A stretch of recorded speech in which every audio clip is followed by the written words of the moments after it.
And this conclusion became quite apparent to us when earlier in the day we spoke to Nader Nadery. Mr. Nadery is a member of the Afghan peace team that is negotiating with the Taliban. He admitted that the talks with the Taliban are not progressing as they would have liked. There is no change in the group's attitude. The Taliban still wants Afghanistan to be governed by the Islamic law. Will the Taliban prolong yet another war in Afghanistan, and will the people of Afghanistan now rise against this group? Is Pakistan coming in the way of a peaceful settlement, and what role can India play in all of this? I put these questions to Nader Nadery. Here's an excerpt of that conversation. Mr. Nadery, welcome to WION. Thank you. Thanks for having me. We'll begin with the latest. What's the situation right now in Kala-e-No, the capital of the Badghis province that was stormed by the Taliban on Wednesday? Well, it's a war in a time of transition from a larger international engagement to no international military engagement. And as a result of that transition, you can see certain development happen that are unfortunate, but the reality is changing back soon, as it is the case in Kala-e-No in Badghis province. Yes, the Taliban stormed the center of the city. However, our security forces have cleared back the city of the Taliban. So you're saying the provincial capital is now back under the control of the government?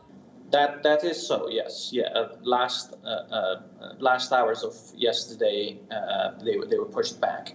Palki, you've said that the country is the verge of a civil war, and you suggested of the surrender. There's no doubt that certain positions and certain posts, our security forces did leave their postings, and by leaving, it was part of a consolidation, a strategic consolidation of our forces.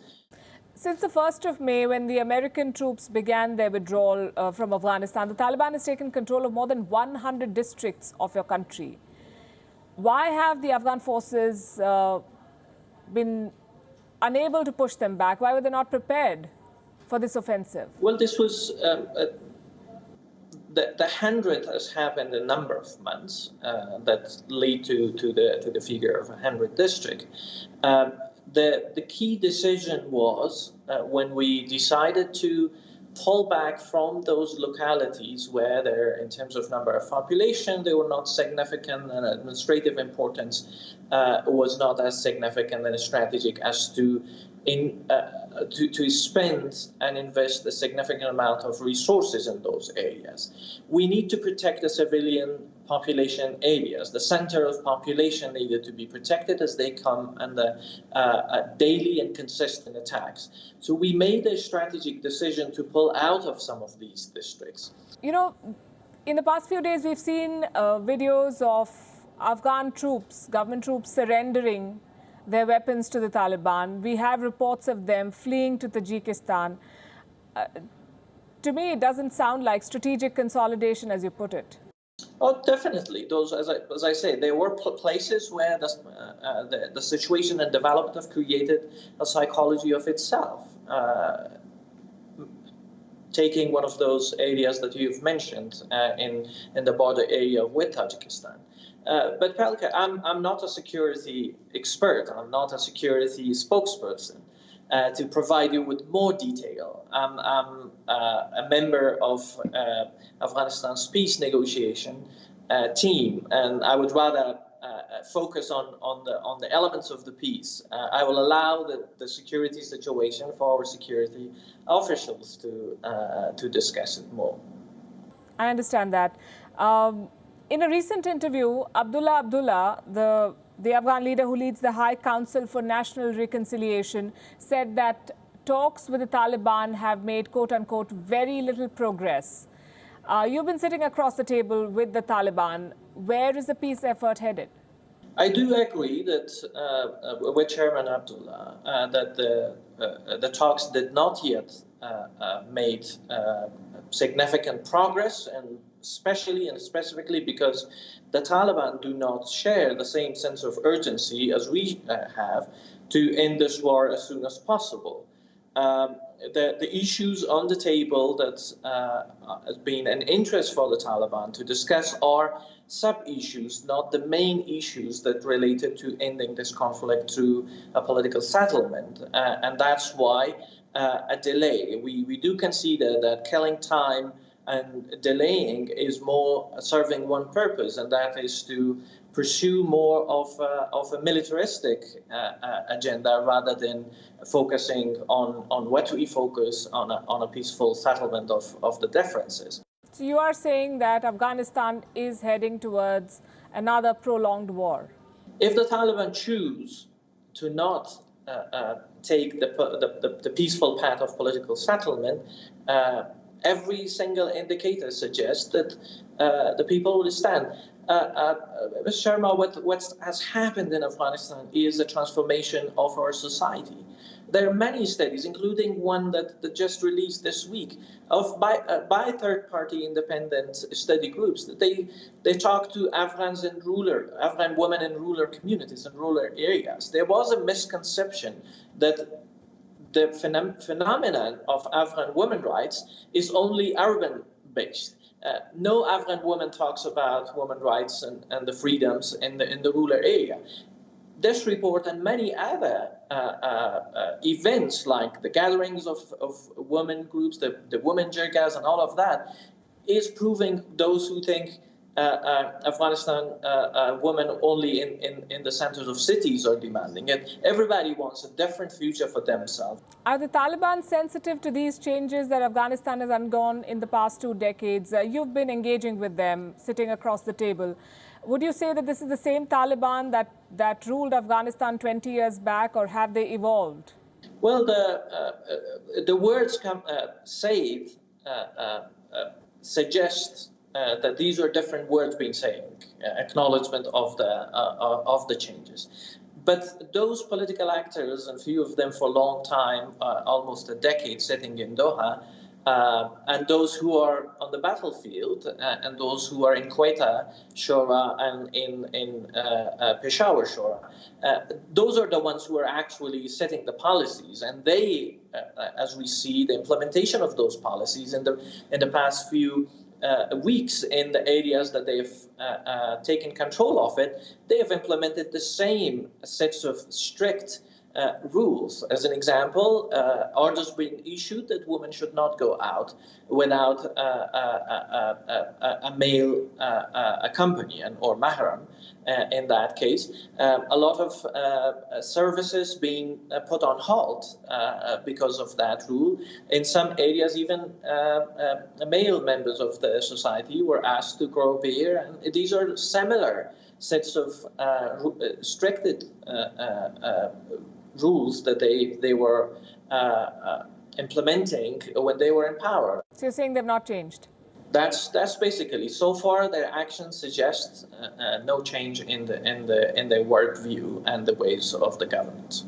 But there are reports, not confirmed by the Indian Ministry of External Affairs, that India is indeed talking to the Taliban. If that were to be confirmed, would you see this as a failure of the Afghan government? As I say, until recently, they have not been in touch.